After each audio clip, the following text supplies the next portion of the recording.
ni waombe na kuwasisitiza watoe ushirikiano kwa timu hii. Hii ni timu inakuja kutoa elimu ili wawe na uelewa juu ya kodi na wajibu.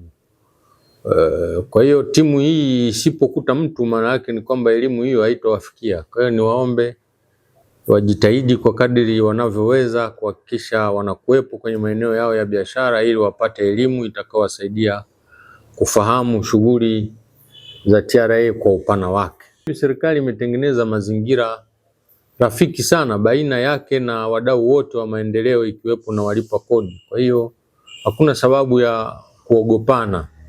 Ni swala la kusikilizwa na kusikia na pia kueleza changamoto zinazowakabili, sababu timu hii pamoja na kutoa elimu lakini pia itakusanya na maoni na baadaye yataenda kuchakatwa ili yatoe mrejesho kwa yale ambayo watakuwa wameona. Kwa hiyo mkikaa mkashirikiana nao na mkaeleza yale yanayowasibu, ndio namna ya kupata ufumbuzi wa mambo hayo. Kwa hiyo wananchi, wafanyabiashara na wadau wote wa maendeleo, ni waombe muipe ushirikiano timu hii itakapokuja kwenye maeneo yenu.